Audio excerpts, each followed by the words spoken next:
Hello and welcome to a new episode here on the Wars Rebellion podcast. I'm your host, Niels Eichhorn from today rainy North Germany, a very typical May, June day here, unfortunately.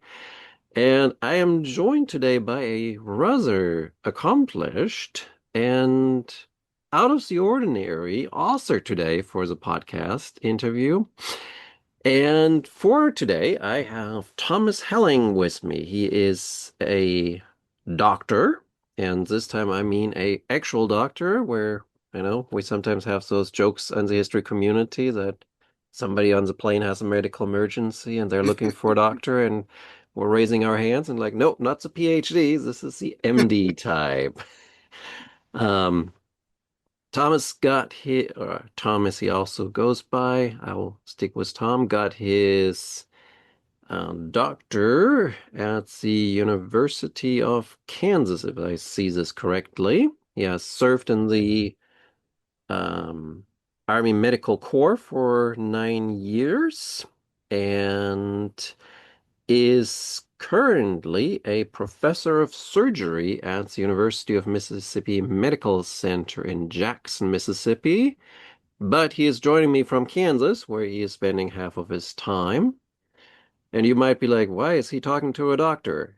Because Tom actually has published quite a few books, among them The Healers, The Great War and the Birth of Modern Medicine, The Agony of Heroes, and the one we're talking about today from University Press of Mississippi, Sickly Vapors, Disease and Doctoring in the Old South.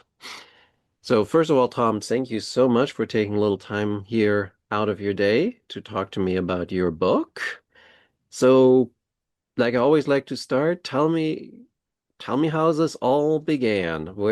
How did you come to think of, oh, I want to write a book about medicine in the colonial and antebellum South?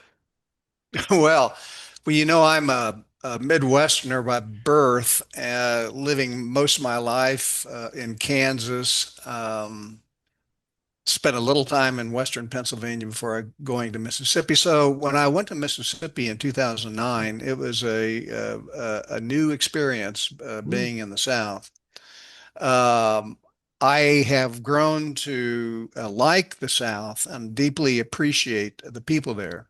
mhm, Um, The there when you talk about the South, especially the deep South, Mississippi and Louisiana and Georgia, um, you're talking about an area where there is a feeling of distinctiveness. mhm, That land and those people are different than Yankees in the North. mm, And that kind of caught my attention early on. I tried to decipher that and figure what makes you guys distinctive, because really, when you look at Mississippi compared to Kansas, they in some ways are very similar. mhm, It's primarily agricultural, yeah, small towns.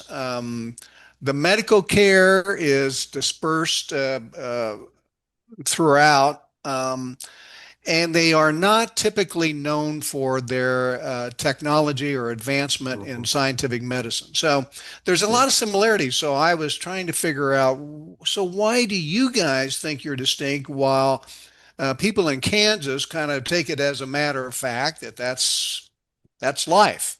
Mm, And I'm sure it has a lot to do with their history. And so I started to snoop around mm, historically, and um, I figured that I should probably, if I'm going to write about this, I should write about a part of that distinctiveness that I know most about, which is medicine.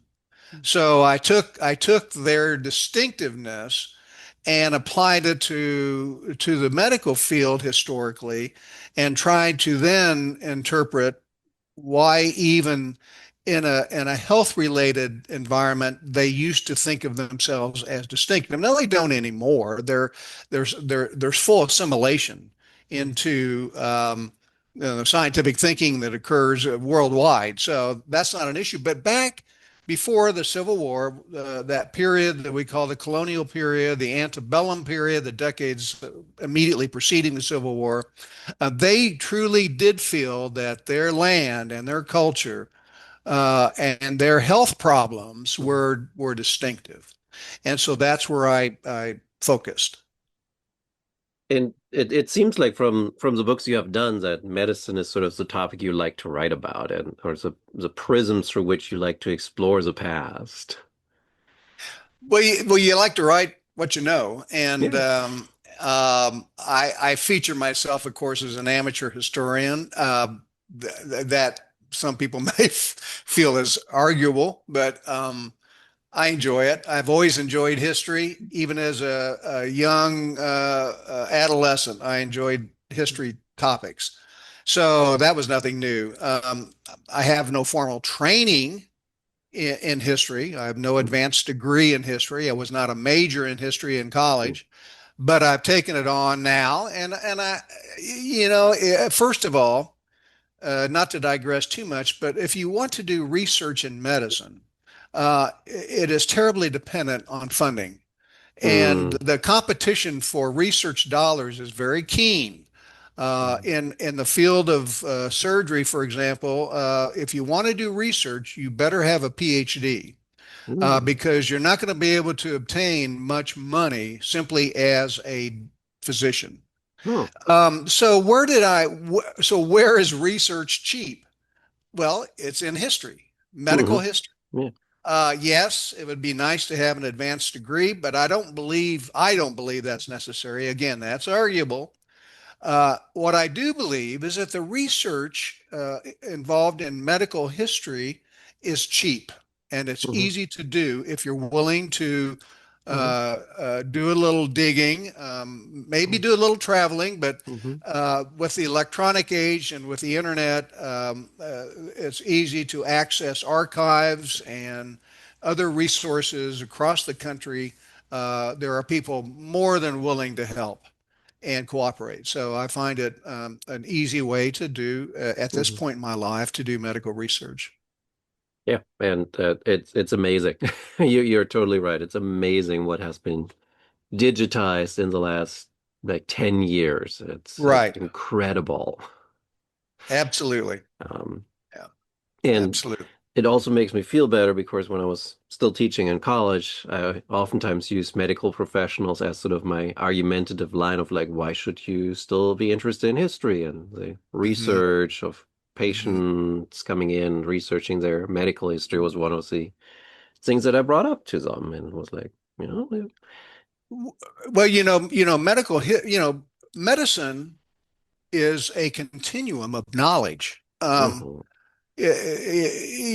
Medical knowledge didn't stop with the discovery of germs and antibiotics mhm, and anesthesia. I mean, medicine as we practice it extends to antiquity. mhm, So it is a continuum of knowledge, and I think we as physicians should be aware of that mhm, when we try to interpret our current practices and why we do things and don't and we shouldn't feel so superior or special because 50 years from now mhm, there are going to be advancements where those people will look back at us and say how could they be so stupid, how mhm. could they be so naive, why didn't they see this? Yeah. Well, we build on one another, Mm. and it is a continuum of Mm. knowledge in the care of patients. So Which is actually a great lead over to your book on part because I would assume some more lay readers or even some medical professionals reading your book would chuckle or just roll their eyes at some of the things that you're writing about. But as you say, for the people that were practicing medicine at that time, it was like the gospel of the time. that's all they knew. That's all they could decipher of the permutations of nature. Mm. Why did things happen to people? Why did they get sick? Mm. Um, there were germs were unknown. Bacteriology was non-existent. Yeah. Who knew what causes this stuff? So it was a slow but steady process of inquiry Hmm. into the workings of nature. Yeah, yeah, exactly. And we'll explore that a lot more as we go and talk about your book because nature and medicine seem very closely related to one another in all of it. So the other part that I kind of was well, there's two parts. The first part was curious about is sort of like you picked an extremely long period to study, Hmm. right? I mean, Hmm. you're starting almost with the Hmm. first arrivals of white Europeans in America, and you're going Hmm. to through the Civil War, even into Reconstruction. So you're covering 250 years in Hmm. time. Hmm. Um, what prompted you to do that? That seems really ambitious. It was towards the end of the 19th century, particularly in the decades following the Civil War, there was sort of a revolution in science. There were new discoveries. The microscope was available. Mm, Germs had been identified. Bacteriology, when it was in its early stages, and the in a surgical field, anesthesia became practical, mm, general anesthesia. So that allowed for more aggressive operations for diseases and disorders. And there was mm, also in that time a better understanding of what sickness was. mm, There was some recognition that sickness was not necessarily something that affected the entire body or could be really handled by the older concepts. It became apparent that sickness was oftentimes affecting one particular organ or another in a predictable, sometimes mm, way. So that sort of revised our concept of what disease mm, was. So what I tried to do is look at the history of disease and doctoring in those decades and mm, centuries before that happened, focusing again on the southern part of America, the southern colonies, and then the southern southeast United States, um, and to see how those people at that time interpreted these illnesses before there was any real understanding of what they were. Again, mm. going back to this continuum, though, it was necessary to sort of go through those phases to reach an understanding of what truly what disease was. And you know what? Even in the present day, we're still our understanding is still evolving. So we don't believe for a minute that we have all the answers. So Mm. It would be, I guess, bad if we thought we did. yeah, right. I the other part that I kind of like, it's fascinating. It's like you're taking on so much, and it's incredible how you just concisely communicated all of that information in the little space that the press gave you. And on top of that, what also impressed me was sort of like the way you wrote, the kind of the prose that you brought to it. It's very accessible. It wasn't heavy on jargon. It was very beautiful in many places, the way it was written. So is it like when you're doing surgeries that you're kind of thinking in your mind, or when you're like sleeping, going to bed, that you're thinking about like the word choices, or like doing sports? Like how do you like do you edit like 15 times to kind of find the best word choice? Oftentimes, I've done a lot of scientific writing too, and there's sort of a format for that, and Mm-hmm. you're writing for fellow professionals, and you have a limited amount of space, and you've got to get your ideas across very Mm-hmm. succinctly. Okay, so that's one form of writing, and I get that. That's okay. Mm-hmm. But when I envision myself writing for a broader readership, I want to be able to converse with them in a way that I would like we're doing right now. And Mm, when and to take that even further, when I'm talking to patients about their problems or about what I'm going to mm, do, I try to steer clear of technology, at least that which I think they probably don't understand, and try to put this in terms that conversational terms that we would have mm, over dinner, mm, or in the backyard, trying to explain something or other. And I think so oftentimes patients are just bewildered by what you're telling them and don't understand most of it.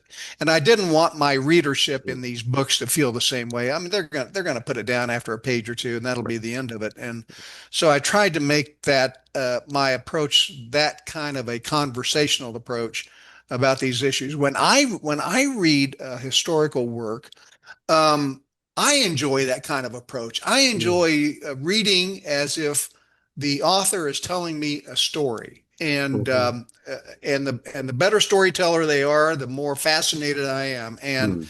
I just get immense enjoyment out of that kind of literature. So.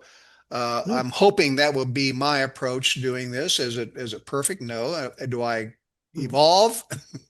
I hope so. So anyway.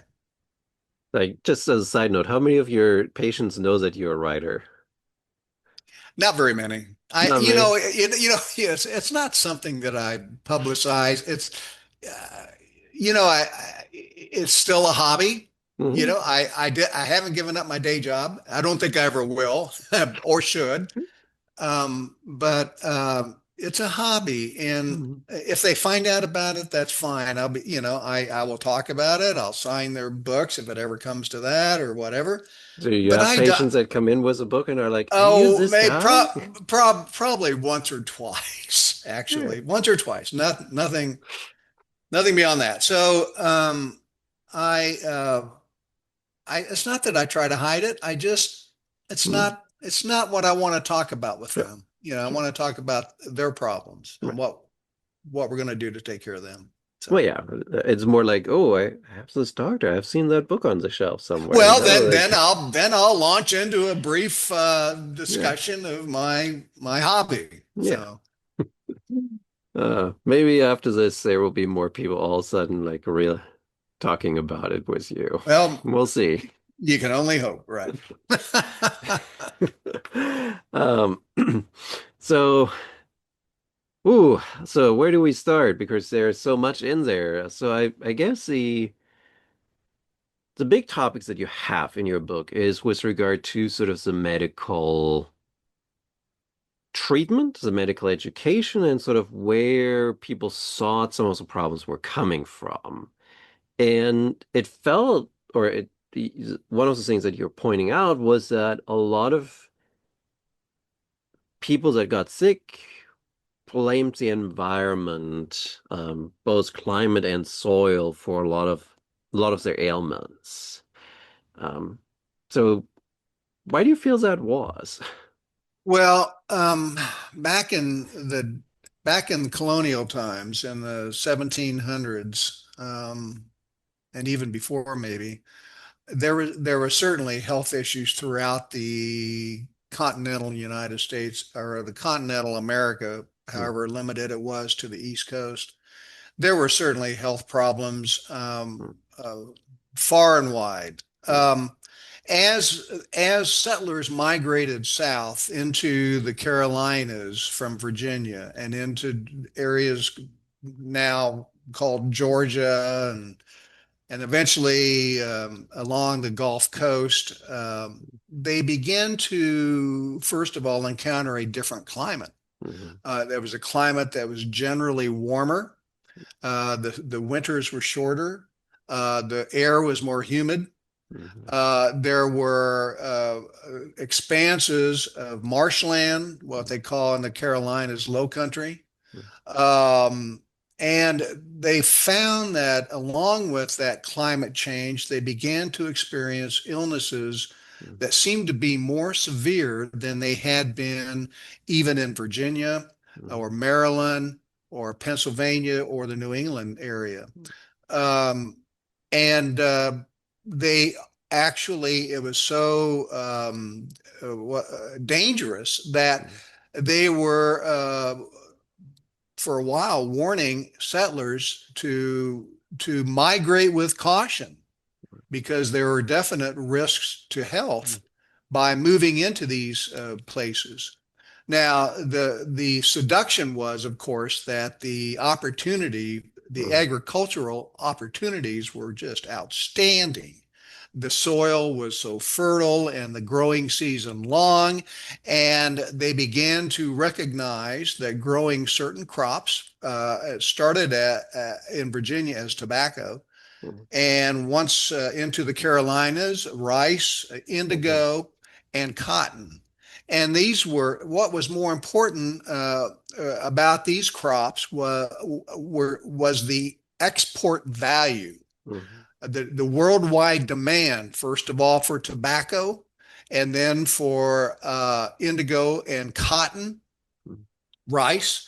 And so it was an enticement, despite the dangers of health, to get into these areas to develop wide sections of farms they call plantations, and to reap considerable wealth in growing these crops and then exporting them worldwide, basically through England, of course, during the colonial times, but distributed almost worldwide. So the South became an area of great affluence, despite the health issues, great affluence. Unfortunately, it spawned a sort of a deplorable labor market in slavery, which began, of course, to haunt the South until emancipation, 100 plus years later. Now, for the health risk, indeed, there was some danger. It was clear that, well, let me provide some backstory here. What were the health concerns of colonials throughout America? Well, of course, we didn't recognize disease as we do now. We didn't recognize what smallpox really was. We didn't recognize what malaria was. We didn't recognize what yellow fever was or measles. We just knew these were afflictions that happened in great numbers sometimes. What was the common symptom for all of these? It was fever. And fever was the dominant worrisome development in anyone's health. The fever could be short-lived, as in a case of the common cold, or it could be a disaster in the case of advanced stages of malaria or yellow fever. So fever was something that everybody recognized as a state of ill health. And of course, associated with fever are oftentimes other symptoms that more or less group these febrile illnesses into certain recognizable conditions. For example, the fever of smallpox, the appearance of spots on the skin and pustules was characteristic of that condition. With malaria, the periodic fever was important to recognize. A fever that occurred every 2 days or 3 days, accompanied by bone-rattling chills, and of course, in severe cases, of mental disturbances, seizures, and death. Yellow fever was often called bilious fever because yellow fever, of course, affected the liver, which produced jaundice, which could be seen in the whites of the eyes and the skin. So the colonists were aware, the physicians of the time and the layperson even were aware that a constellation of these symptoms could indicate a certain condition, and people knew that particular condition had a certain prognosis. It seemed like in the South, as people migrated there, that these same conditions these periodic fevers, the bilious fever, some of these other manifestations of illness, such as diarrhea, Mhm. vomiting, and so forth, rashes, seem to be a little bit more prevalent in the South and in some cases much more severe. Mhm. Now, of course, that prompted people to think, well, it must be this unique climate and Mhm. this unique landscape Right. that is responsible for these Mhm. more virulent illnesses. Mhm. Um, and much, in fact, much of the research, much of the doctors in the South, of course, were not as scientifically oriented as Mhm. those in the major cities of the North, such as Philadelphia, New York, or Boston.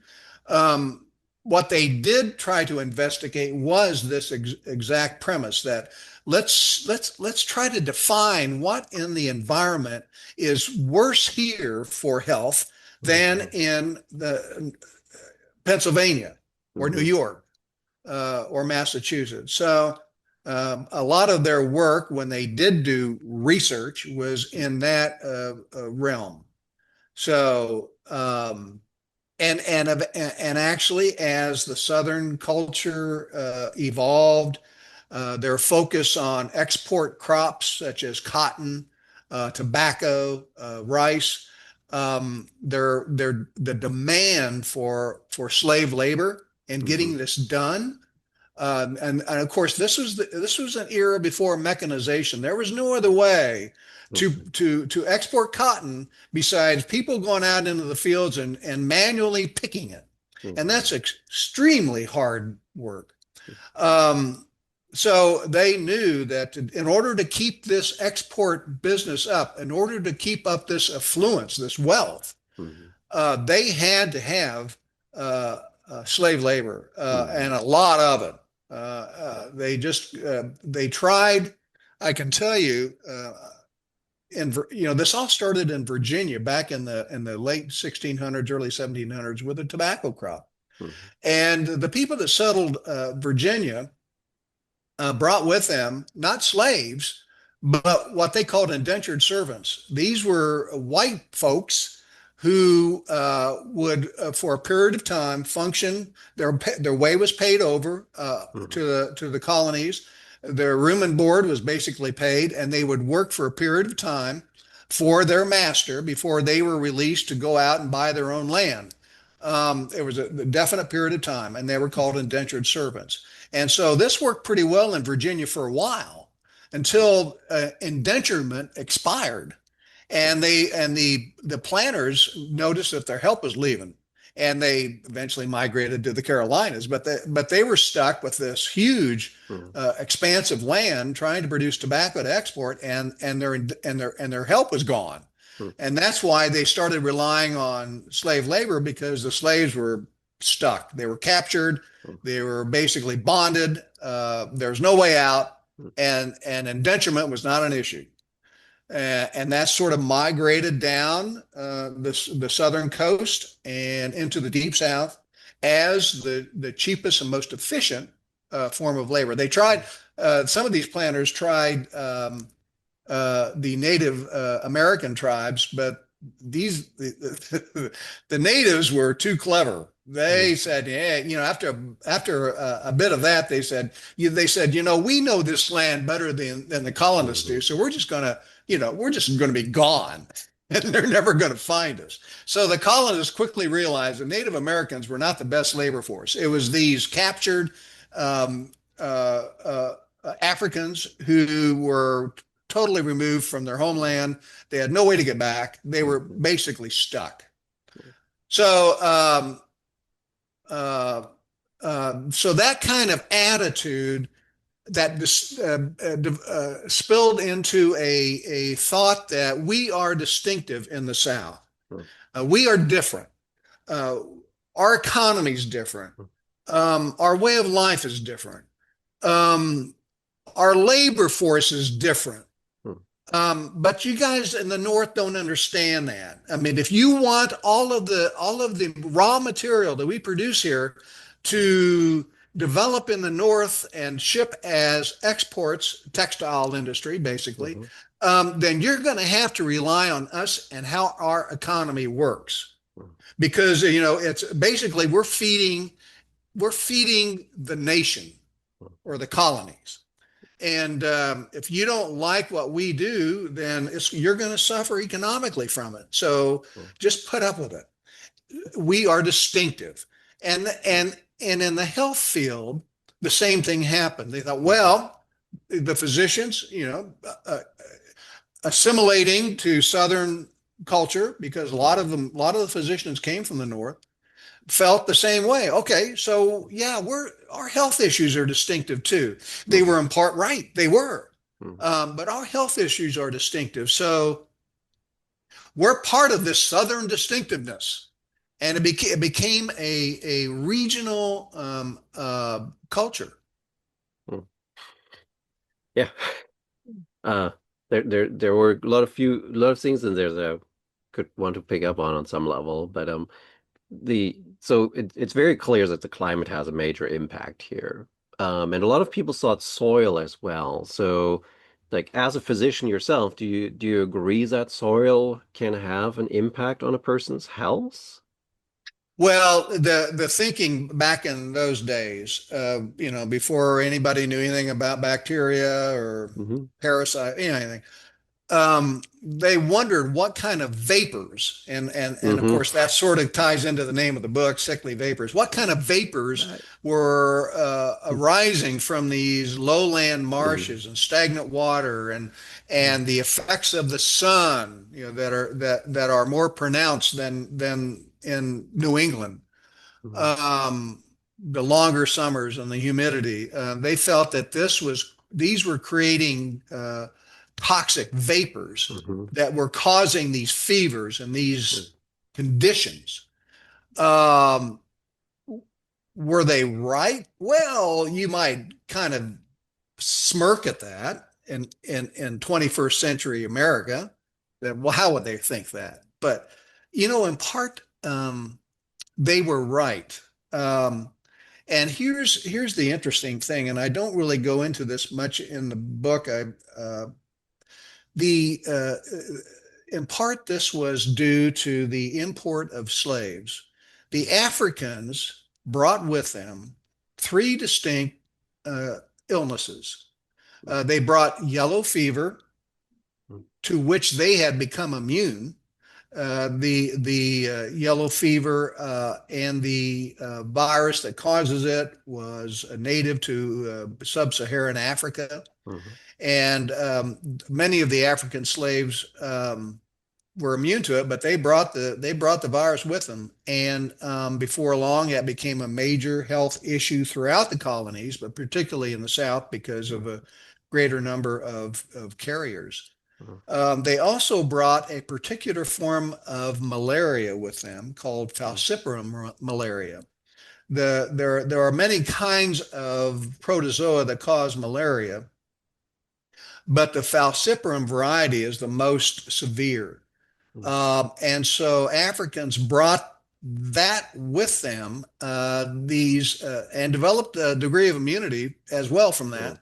The mosquitoes, the Anopheles mosquitoes, would bite these Africans, pick up a little bit of the protozoa, and the next bite would be on a white guy, and who then caught the disease.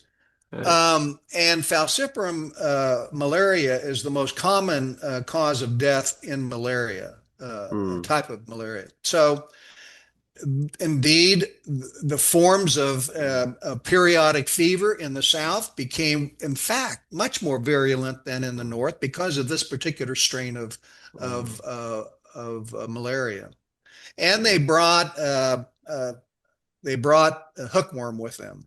And hookworm is an intestinal parasite, a worm, and causes, of course, significant problems with anemia and malnutrition and sickly behavior. So, in part, the not the not the environment, but the South was a little bit worse health wise because of these factors that Right. the North didn't necessarily appreciate. Now, yellow fever was still seen in the North. Hmm. There were bad outbreaks in Philadelphia, for example, but in the South it seemed a little bit more prevalent. Yeah. No, but you actually took the question right out of my mouth because hookworm was one of the things I wanted to ask you about because for those that have listened to the podcast a while, I just a few weeks ago I had Andrew Parnell who wrote a book about Walter Heinz Page on, and one of the big medical accomplishments in his publishing career was kind of the eradication of the hookworm in the late 19th century in the South. So it's the Hmm. soil definitely kind of having an impact Hmm. there. And Hmm. of course, mosquitoes, st hot climate, standing water, a lot of Absolutely. sunshine. The Yeah, South so is a breeding ground. right, so it made breeding of these mosquitoes much more prevalent than in other areas of the country, colder climates. Yeah. Yeah. Oh no, it's a But you know, nightmare. in part, yes, there was a reason for the severe illnesses in the South. In Hmm. part, there was. Right. In another way of looking at it, maybe not entirely, and maybe doctors sort of read a little bit of this distinctiveness into the medical field too. Right. Um, Yes. Which is a so big part of your book. yeah, so I'm not convinced that it was all that distinctive. Um, I just think that eventually this whole momentum of Southern sectionalism Mm. incorporated Hmm. the health field as well as other areas such as farming and so forth. Right. Yeah, and I mean, when you were talking about fevers, I was thinking of like, I mean, I'm a parent. When my first kid was born, and the first fever, you're going all crazy because you're like, oh, Hmm. what is this? What can I give Hmm. them? How can I help in any Hmm. shape or form? Hmm.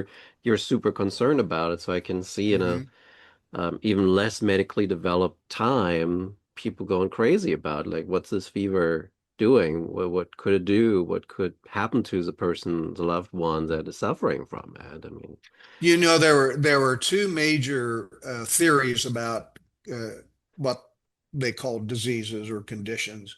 Um, One theory was that it was the environment. hmm The environment interacted with the internal machinery of the body. And in colonial times and through some of the 19th century, those conditions were generally referred to as the humors, the hmm four humors, yellow bile, black bile, blood, and phlegm.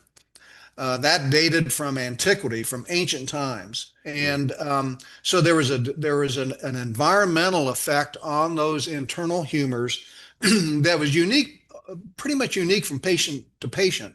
hmm Um, but that was the interaction that caused the illness. hmm The other theory was that these illnesses were actually passed from person to person or hmm animal to person, so that it sort of travel. And so when someone became ill, the best hmm thing to do was to get them away from everybody else. So we call quarantine. Yeah. And for a while, like for example, with this yellow fever scare or the smallpox scare, any ship that came into port, hmm and the major port in the south, the major port in the south in colonial times was Charleston.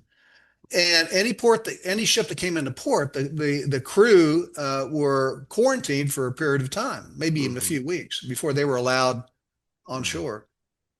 Yeah, I mean, you have to be safe. Better safe than sorry in Right, those right. cases. And So, and in fact, both theories proved basically right. yeah. There was an effect of the environment via hmm microorganisms, viruses, bacteria, and so forth. And hmm there also was a contagion part of disease hmm transmission. So, the treatment then hmm kind of followed those lines. The humoral theory produced a whole host of remedies that were designed to either rid the body of excess humors or resupply it. And they were probably more harmful than the illness itself. These various things to make hmm people vomit and diarrhea, purgatives, diarrhea. hmm and other horrible applications that just made everybody sicker. The other approach was to relieve the body of its hyperactivity, particularly hyperactive blood flow, Mm-hmm. which was thought to produce inflammation and illness. So the major technique there was bloodletting, Mm-hmm. which was practiced far and wide, and sometimes almost to the point of exsanguination. Blistering, creating blisters on the skin that then, once they formed, were popped and drained, producing, I guess, eradicating extra serum or evil humors or something. But neither one, of course, really worked very well, other than making people even worse. So. Yeah, I was just going to ask about the kind of remedies that were being used. So, as a medical professional, which one did you feel like these doctors using in the past was the worst for the patient? Like, was it bloodletting or was it like, bloodletting okay.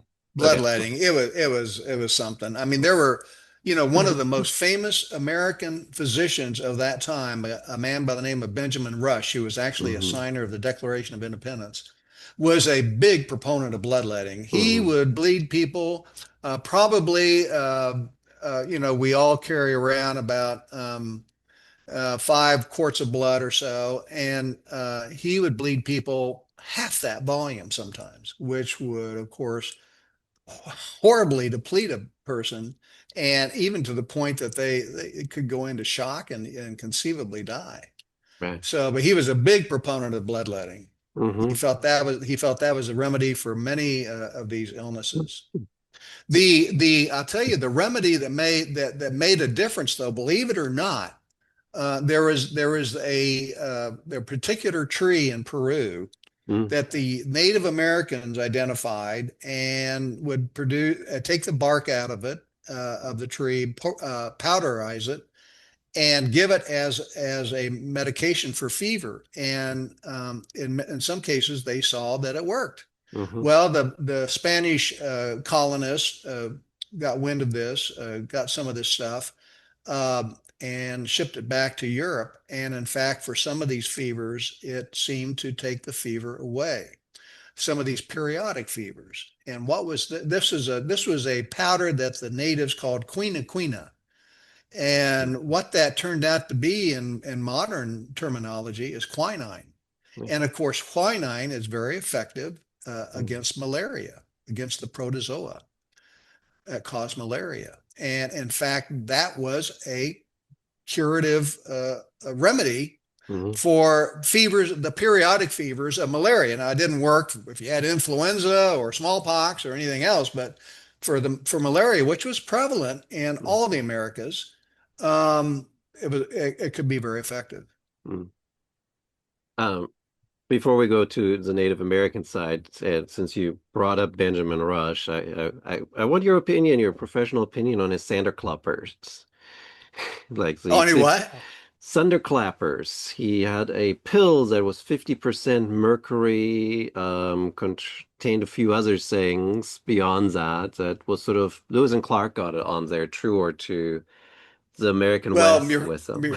mercurial poisoning was a real danger with some of these medications. They were touted to be, of course, curative for various disorders, but mercury poisoning was the usual result of that. Okay, so don't use them. It Don't use kills them. you. No, no, yeah, yeah.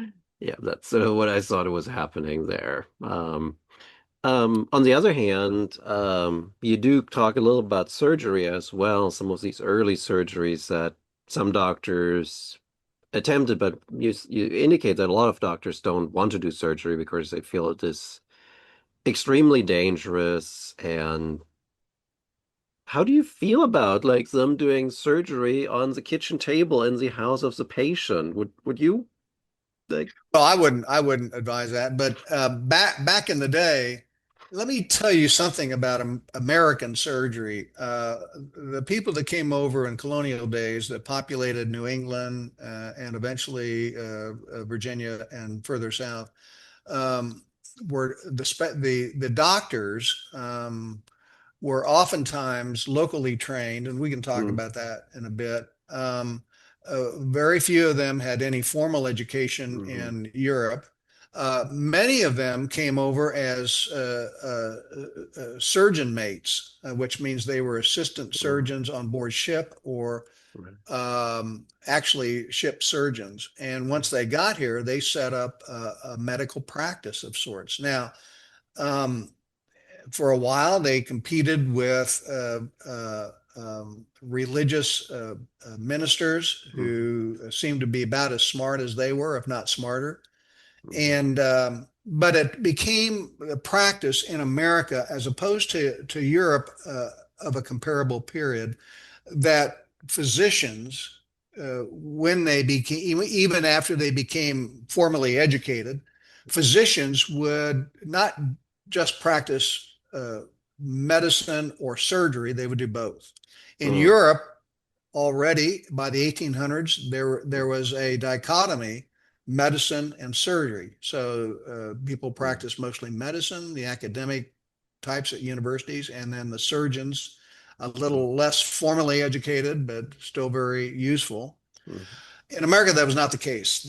mm, Physicians did medicine and surgery combined, and of course, that certainly carried over into the mm, South with a rural environment, small towns. mm. The physician was capable of doing not only medicine and surgery, but obstetrics, We should put kind of air a quotes jack of all about quote. trades. Yeah. Yeah. And so, of course, there was a reluctance to do anything very adventurous surgically. Mhm, The major problem was that for a while, until the mid 1800s, there was no such thing as general anesthesia. mhm, So if you were to operate on someone, you did that with them fully awake, or maybe with a slug of alcohol or opium. But mhm, how obtunded they were for that is anybody's guess. Anyway, and so where did these procedures take place? Well, the hospitals were not really a place people wanted to go. They were oftentimes filled with beggars and poor mm, and destitute types. They were dirty and poorly attended in mm, terms of nursing care. So most people got their medical care at home, even in the North and the South. That was your primary care base, and so surgery no different. mm, If you needed something cut out, it was done on the kitchen table. Um, in fact, I think there was an attempt or two to do remove female ovaries on the kitchen mm, table. So, but surgery was not something people embraced. mm, As a physician, it was a sure way to ruin your reputation. I mean, all you mm. had to do is try to operate on a few people, they died, and suddenly you had no people, no clientele. Yeah. So there was some reluctance to do that. I can't even imagine. Well, it was pretty gruesome. Oh. There are stories. There was one operation. I don't think I included it in the book, but a pretty well-known Mm, operation for breast cancer, mm, mastectomy, and it was really kind of a sad condition because if surgery wasn't done, the cancer yeah. itself would progress and involve the skin and end up Mhm, as a very smelly, unsavory condition until the patient died, which might be years later. mm, So it was the feeling was that mastectomies needed to be done, and on the kitchen table more than once in the literature is a mm, story of a woman who had to subject herself to this type of operation, removing the mm, breast uh, without anesthesia, mm. and I cannot imagine something more painful. So Yeah. No, and also deadly, I assume, considering the pain sometimes, and yeah, bleeding sometimes, right, involved. right. I Yeah, mean, no blood transfusions. Yeah, you were if you couldn't oh, stop bleeding, it was curtains.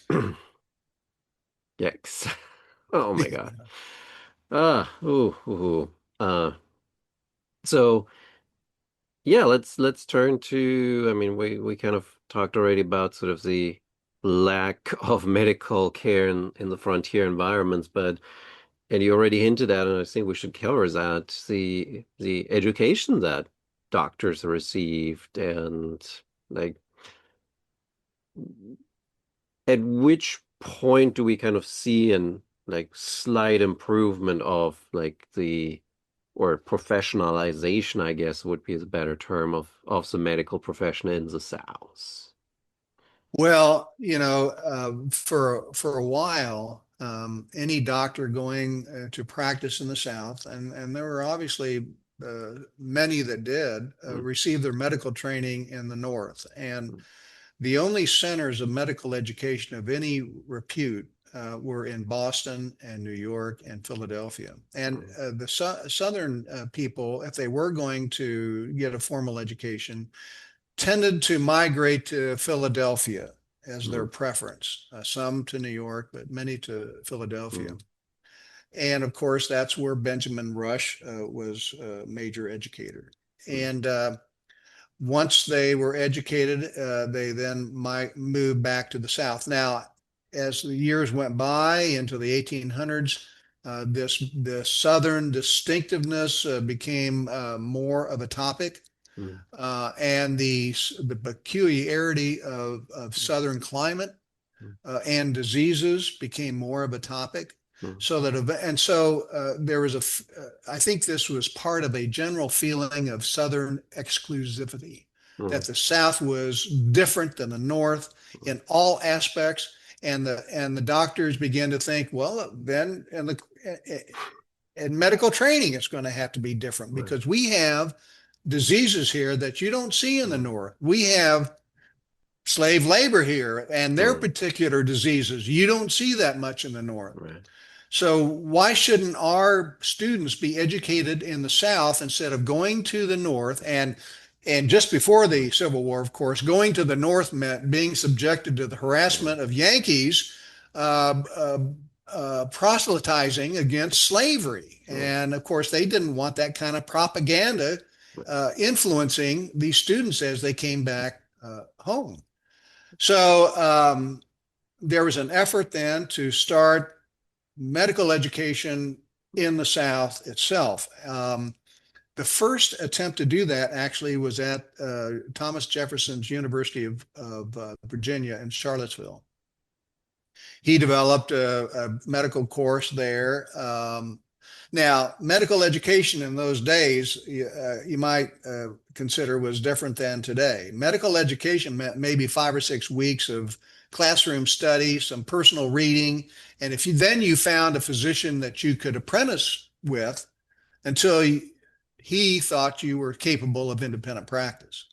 I mean, think of Now, that. When I read that, I was like, oh my God, think of medical education today. It's like 5, 6 years of classroom and theory right, and then right, and residence and right now some, and there was no in those days, high school education was equivalent now to our college education. So right.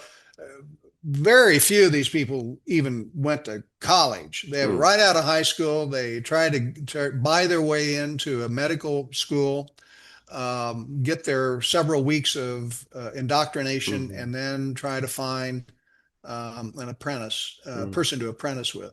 right, Now, there were a few schools that were a little more rigorous than that, but not very many. mm, And very few were actually affiliated with hospitals. mm, And that was what was unique about the Philadelphia program, in that it was affiliated with the Pennsylvania Hospital, mm, founded by Benjamin Franklin back in the 1700s. So, mm, but they had access then to sick patients that they could actually see and be at the bedside mhm, with and examine. That wasn't generally the case. And so University of Virginia and Charlottesville was the first attempt to formally designate a curriculum in medicine. mhm, The University of South Carolina, the Medical College of South Carolina, developed in the 1830s, I believe, with a similar program, limited amount of classroom education, and some effort to involve one of the local Charleston mm, hospitals to actually see sick patients and be at the bedside and examine them and see how they're cared for and that type of thing.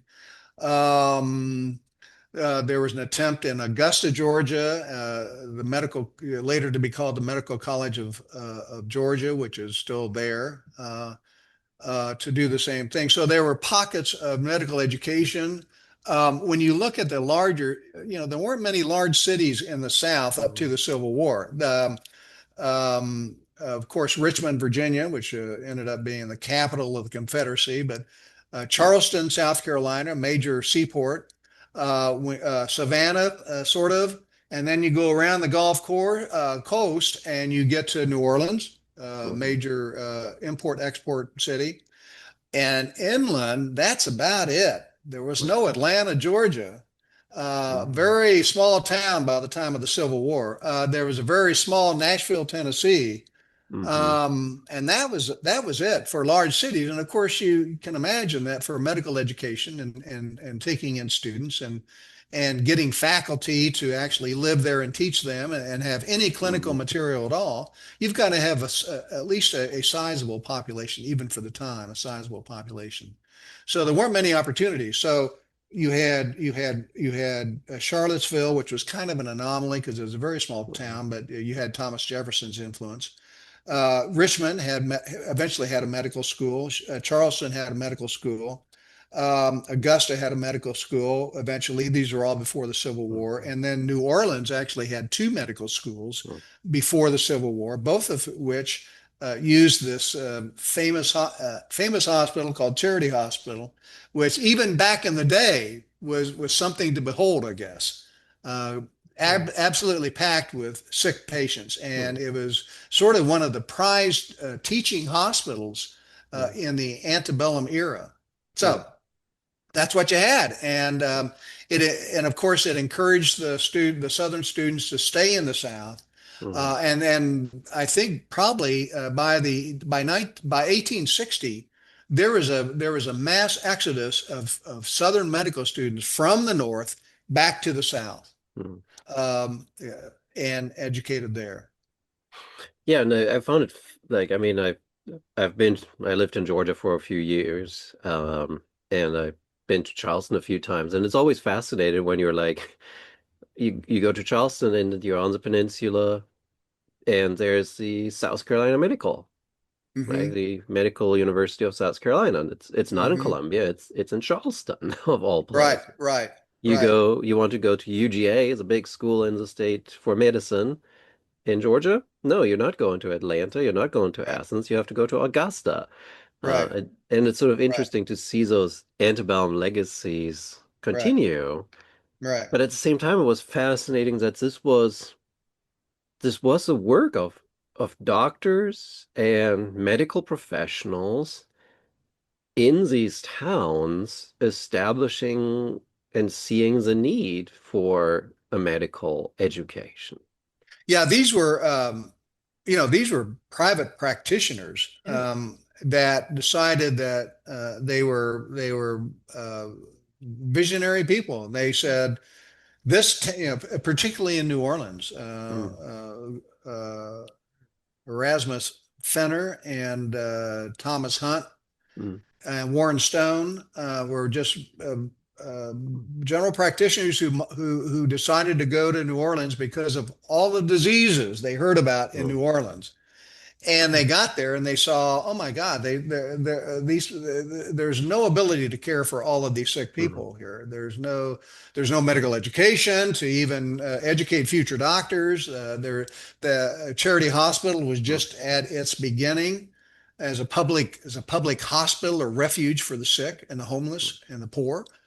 And they took it upon themselves, in addition to their caring for the sick, they took it upon themselves to organize a teaching faculty, mm, people that could actually volunteer their time to teach, mm, some kind of structure, administrative structure to kind of govern the place and select the students mm, and began this process of medical education. And they were, and both of these schools that formed in New Orleans were quite successful and mhm. they're still in existence, Tulane and LSU.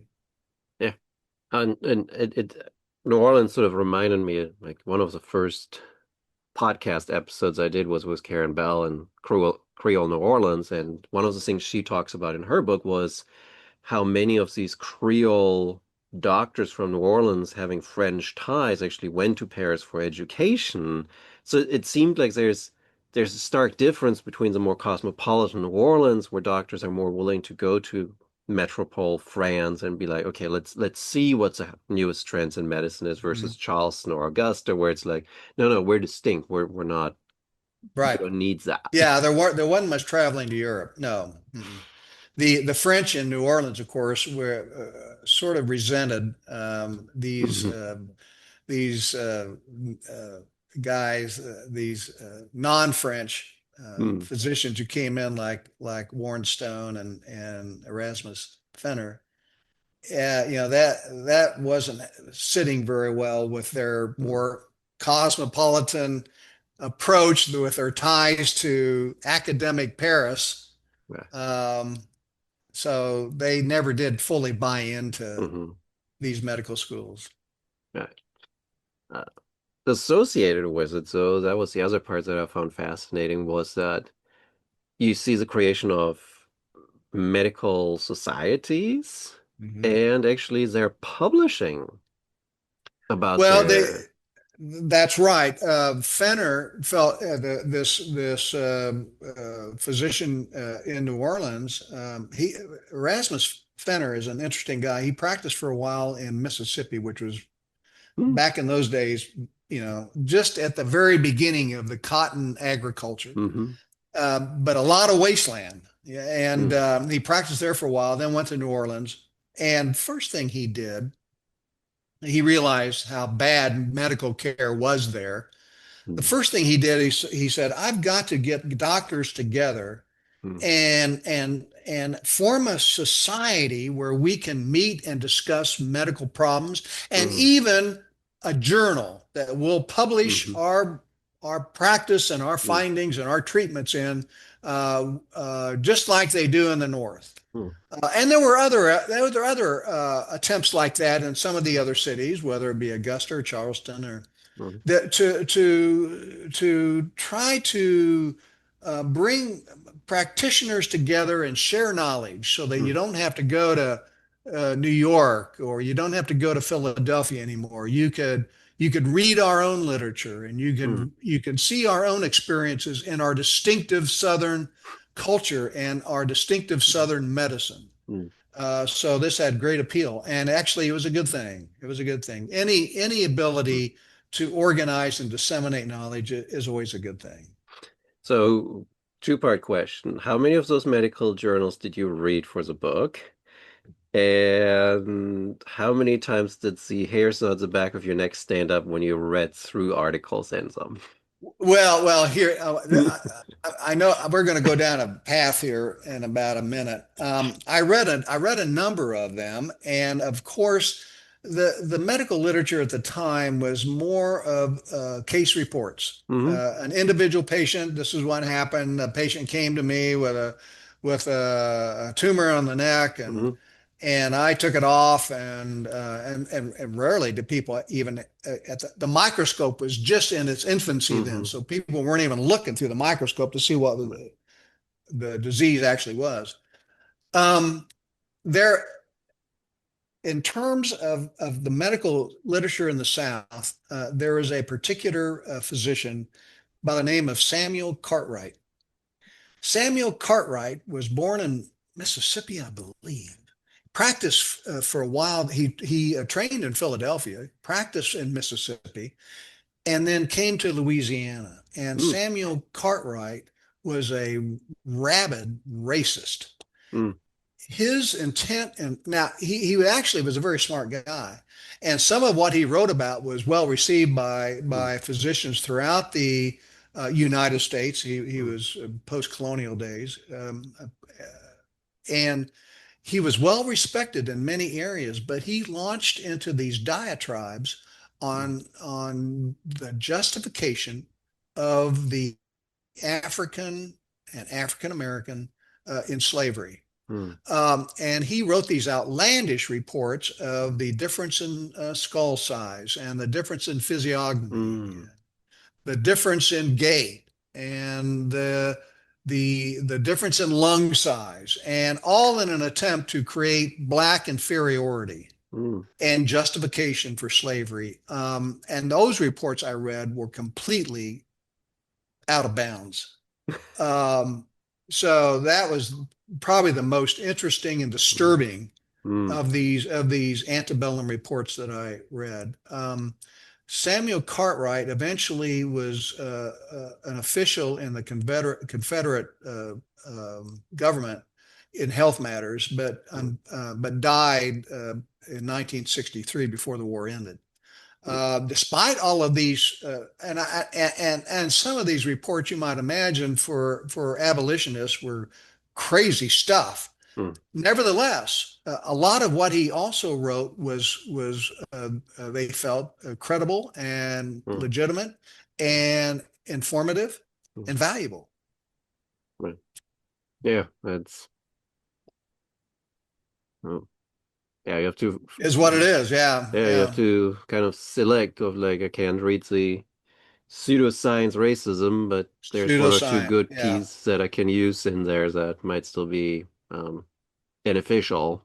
Um, yeah, yeah. It was pseudoscience and very detrimental. And mm, I think it furthered the justification of slavery, but it was all sure. erroneous, incorrect, Hmm. biased.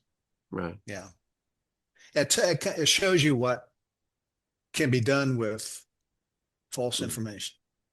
Yes. So, Yes. We definitely know that in our times these days. right, right. Uh, so you do have a lot on the wars too, and a couple of different wars and medical treatment. But before we get there, I want one small little detour because you do, especially in one of your colonial chapters, you actually do talk about Native American and Native American um, remedies. And it was very interesting because you had a lot of people, medical practitioners who are like, nah, that it's Native American, it's not useful. And then you have a lot of people on the frontiers who are like, well, there's no doctors, so let's see if it works. And in many cases, it does work. Hmm. Hmm. Hmm. The Native Americans, of course, had their own healing practices that, of course, varied from tribe to Mm, tribe. They were there were a lot of herbal mm, medicines they developed, and of course this quina. mm, They eventually called this bark of that cinchona tree. They called it Jesuits bark because the mm, Jesuit missionaries actually were the ones who carried it back to Europe and mm, demonstrated its efficacy for periodic fevers. Anyway, so that was certainly something that Native Americans developed. But they had a lot of other herbal remedies that probably were no more effective than mainstream medicine at the time. They use there were some reports from some of the white settlers that they were a little better at mm, applying medication to heal wounds. mm, Some of these poultices and plasters that they put on wounds seem to facilitate healing. Here and there, they developed a remedy that seemed to be somewhat effective. mhm, Angelica was one of those that the Native Americans developed that were seemed to be good for uh, dysentery, which is diarrhea. But by and large, they were no more effective than any other medication. Nevertheless, people desperate for a remedy would seek these people out, seek these mhm, shamans out, and try it. The problem was that doctors were just kind of unreliable in terms of the quality of care you were going to get, right. and sometimes not available. If you lived in a remote area, there may not be a doctor. And Mm, so what you did was you sought out, you either used folk medicine mhm, that you learned around the household, you sought out midwives if that was appropriate, or mm, you use Native Americans were always nearby. You just kind mhm, of popped into their little encampment and said, who's the doctor here, and mm, and how can you help me? So, yeah.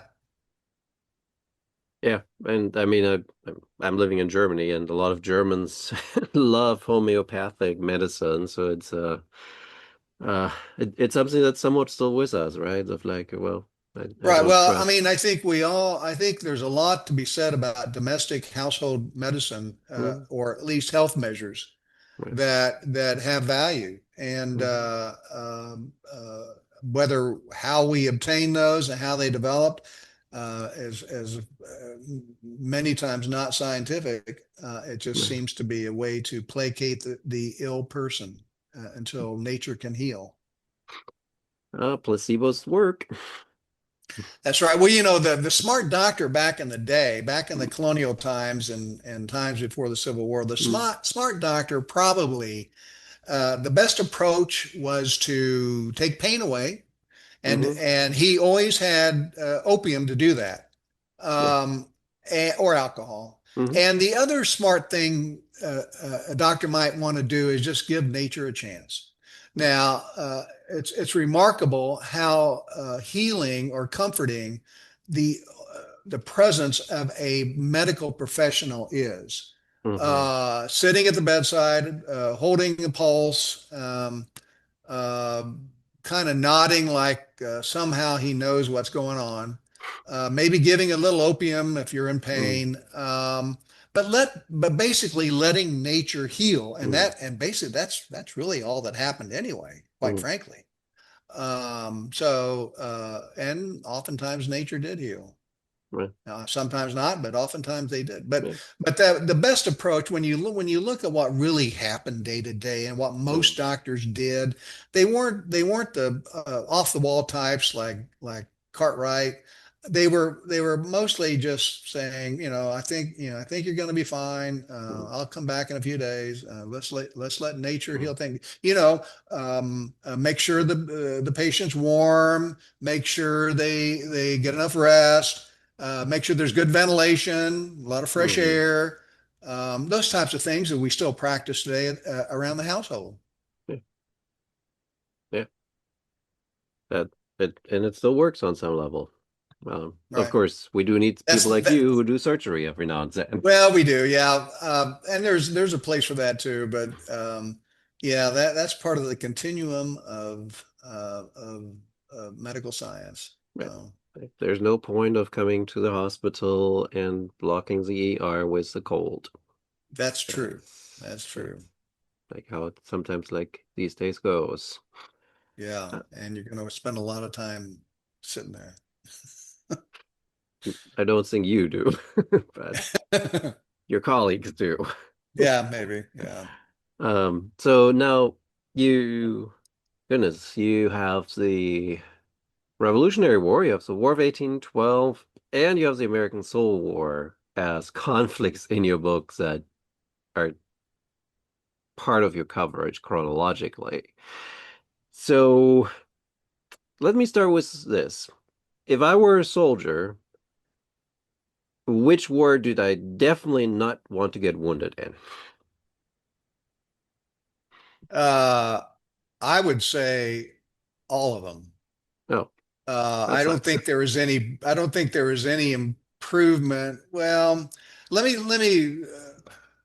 explain. What the Civil War did was organize evacuation of wounded from the battlefield, at least in the Union Hmm. armies.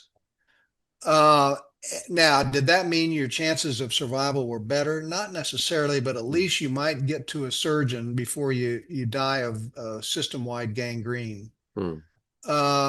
So I think that was the major advance of the Civil War, but probably only in the Union armies. Now, actually, I have to qualify that a little bit. In the Confederacy during the Civil War, there was a hospital built in Richmond, Hmm. Virginia, Chimboro Hospital, that was an innovative arrangement of pavilions that provided good ventilation, Hmm. a limited number of people in any given ward, Hmm.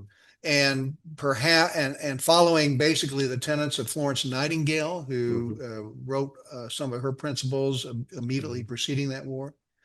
And so maybe the nursing care, maybe the general welfare of the patient was better, Mhm. probably not dramatically so, but we begin to have an understanding of what good hospitalization requires and what good nursing care requires, and that's very important. Mhm. Um, and probably there were some other examples in the north as well in terms of hospitalization, but the actual treatment of surgical treatment of wounds, there was not a lot. I mean, the major tool that doctors had, surgeons had in the Civil War was the saw in terms of doing amputations. That was probably the only thing they could do to salvage a patient. There was Mhm. no surgery on the abdomen to repair Mhm. colon or intestines. There was no surgery in the chest. People Mhm. would certainly die if that was attempted. Mhm. Plus, there's very limited use of general anesthesia. But amputations were, I mean, most military casualties in combat that Mhm. are survivable are extremity wounds only. Right. Most wounds to the trunk, chest, abdomen, head, usually fatal, Mhm. especially in those days. So the people that did survive, that made it to a hospital, probably had extremity wounds. And the surgeons in both the Civil War and the Revolutionary War were very quick to amputate, and fortunately so, because if they did not, Mhm. these wounds would certainly become infected, and gangrene would do in the patient eventually. So I would I guess I'd pick the Civil War only because I would hope I'd get better nursing care, but uh, I don't think there's a whole lot of difference. Now, the interesting thing about the Revolutionary War was it was it was the South and the climate of the South that did in the British Army. Mhm. You know, they didn't invade the South until 1780, I believe, when they were just kind of at a stalemate in the North. You know, Mhm. Washington had kind of uh, uh, uh, kept them at bay. They never really did make much headway. Mhm. They won battles, but lost battles, and they never just did. They never did break the will of the colonists. So they thought they would go into the South, which actually they knew that the South harbored more what they called loyalists Mhm. than patriots. Right. And they thought what they would do is come into the South and recruit the loyalists and basically mount a civil war of its own right there and bring the colonists to their knees. What they encountered was the climate of the South and the diseases of the South, which even though they won a battle here and there, number one, they were never able to recruit enough loyalists to make Mhm. any difference. And number two, they were almost hamstrung by diseases affecting Mhm. their armies. And eventually, they retreated back and got cornered in Yorktown, and the rest is history, as they say. Yeah. Um, I, where you were talking earlier about amputations and the saw being sort of the main, uh, let's call it weapon of the surgeon during during the American Civil War. Um, I remember I had an interview a long, long time ago with Sarah Hadley Cousin, who wrote a book about Civil War medicine, and we both talked about the one episode of Mercy Street. I think it was on PBS a few years ago of like this hospital in Alexandria, Virginia. And there's this one scene where they actually do an amputation of like, and the guy has like they're looking through the book of instruction of like, okay, you do this, you do that, you do that. And the saw is Really? really only the last stage for the bone Yeah, cutting. And right. it's compared so well with like one of the first movies sort of that I remember watching as a kid was Dances with Wolves. Oh, yeah, And that yeah. opening scene again where he's in the hospital and the guy's like the surgeon takes a break so he keeps his leg and like there it just seems like they're just chopping, they're cutting at it. Yeah, well, I mean, amputation is a pretty brutal. I mean, it's pretty much what you might imagine it to be. Now, the Civil War surgeons, in the Civil War, there was a form of general anesthesia called ether and chloroform, Hmm. and that did produce general anesthesia. The patient was, in fact, unaware if it could be done correctly, and if they Hmm. had it. Right. Um, but for these Civil War surgeons, some of these amputation guys were just amazing. They could get this thing, they could take a leg off in less than a minute. And I can't imagine how they did that because the ones I have done, it has taken longer than that. And of Mm, course, we are much more meticulous now than they were then. But mm, there's some major bleeding that can occur if you're not careful. And you're mm, right. The last structure you get is bone, and you've got to saw through it, and it's not easy. mm. So Yeah. Ooh, no, thank you. There's no way I yeah, come into the OR ever. yeah. Uh, but the other part where you talked about like the kind of like the trunk of your body that when you get hit there, I want to say I don't remember when, but it's years ago I read an article and I want to say it was in the Atlantic of a doctor writing about gunshot wounds today and sort of like how even today if you get shot into the abdomen that yes we can fix some of it but there's a lot of side effects that you will encounter that you might have to have like a bag into which your Hmm. feces Hmm. goes and Hmm. stuff. So it's like it seems that even today with the advances that we have made an abdomen gunshot wound is still a very not like I mean, you're not Very, dying, but it still has a huge impact on you. it's a very serious injury, and even during the Second World War in 1941, 45, abdominal a soldier shot in the abdomen and undergoing surgery, there is sometimes a 1 in 4 chance they would die of their wounds. Now that's not the way it is today, but it was still a kind of a tricky operation. And so Mhm, certainly in the Civil War, there was just no expectation that you were going to mhm, operate on somebody with a gunshot wound to the belly or the mhm, chest.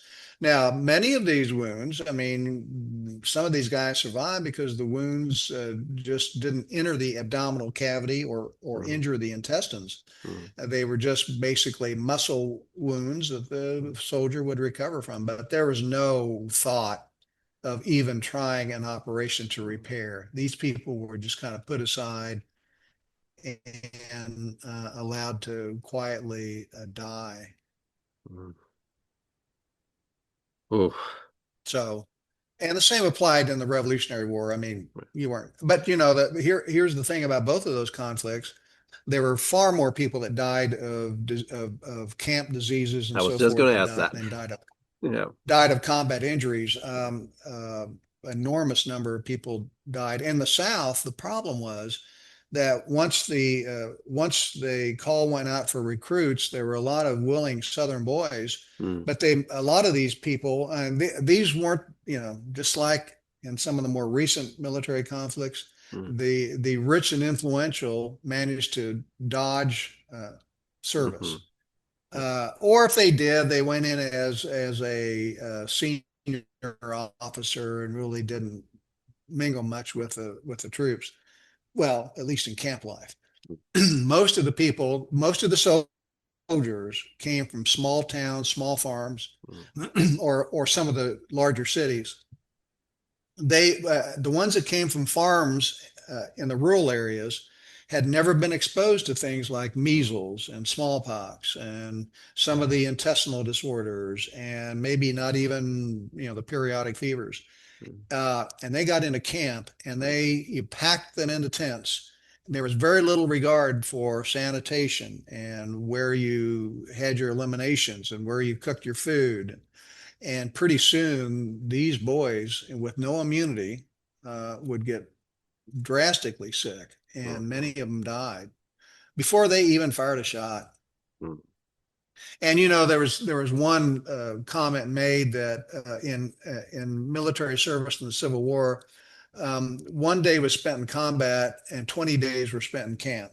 mhm, So you're spent a heck of a lot more time sitting by the fire with your buddies, and pooping nearby mhm. than you do, loading and firing your rifle. Yeah. So Yeah. Yeah. No, it's incredible to see those numbers of how many don't die in combat. It's just the yeah, like now it's camp life so that kills you. Yes, it's so different today, of course, but Hmm. with a better understanding of sanitation. And some of those principles were developed in the Civil War as well. Um,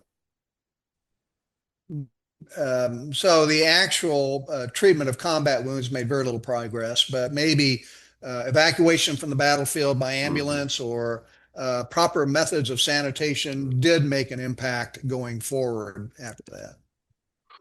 Yeah. Now, as we draw here to the close, since I want to keep this at just about an hour and a half of conversation, there was one very interesting irony that I saw in your book that, and you have a chapter where you talk about the different maladies that people have with typhoid and malaria and diarrhea and all Mhm. that. And in sort of the course of all of that, you kind of talk about the planters and how the planters in the summer months to avoid sort of especially the rice planters on the coast or Sea Island cotton planters, they don't want the malaria that affects their plantation environment. So they leave it and they go to the Mhm. cities like Charleston or Mhm. Savannah. And of course, there's yellow fever. So it Mhm. seems like, regardless of where you went, Mhm. you were going to hit by something. That's true. And in the these planters, these large farm owners, plantations are basically just large farms. In Kansas, we have wheat fields, wheat farms that are thousands of acres. We don't call them plantations; we call them, farms. So, but in the South, it was a plantation, and these plantation owners, because of the problems during the summer and the fever season, as they called it, they would hightail it to either cooler parts of the state or the area. um, any elevation would probably help. Drier air, a little cooler. The other thing they found interesting was that they sought refuge in some of the woodlands, say in Mississippi, before Mississippi was heavily forested until it was cleared and cultivated. And the advantage, as it turned out to be, in going to the woodlands was that they were free suddenly of the stagnant, sun-soaked waters that bred mosquitoes. And in the woodlands, they were isolated from that and they kind of escaped that danger, at least for a period of time, until the hot season passed and they could return to the lowlands. So yeah, they took off. They knew that climate made a difference, and in fact, in that respect, it did. It did. And getting isolated, getting away from the people that are getting bit and infected and fevers and all that stuff. Yeah, Yeah, that yeah, the privilege of wealth, right? I mean, yeah. yeah. Of course, I mean, I could turn this around and be like, so you're not in Mississippi right now, even though it's getting hot down there. It's already hot. It's in the 80s, and I'll be down there in a couple of weeks or a week Oh, and a half. It'll be in the 90s. It's already hot and humid. hot and humid. As you know, you Yep, spent some been time there. in Louisiana. Yep. I did not enjoy summer school. That was painful. That heat and humidity by 9 o'clock in the morning. Oof. Yeah, yeah, it doesn't cool off much. Yeah, Yeah. no, it does not. But at this stage, I think we kind of gave the audience a great overview of sort of all the pieces of your book, and there's a lot more details in there that we can't touch on because it's just like almost 200 pages of very interesting Yeah. material that you're Well, putting into it. So, thank you. Thank you. um, but always like to remind at the end here that this was Thomas Hellings' Sickly Vapors, Disease and Doctoring in the Old South, which came out with the University Press of Mississippi. And of course, if you need a surgery, he also works at the medical school of Mississippi in Jackson, Mississippi. So if you want to have a famous author as your surgeon, that's where you want to go. Very flattering. Very flattering. Appreciate it. Well, thank you so much for taking the time, Tom. Thank you for inviting me.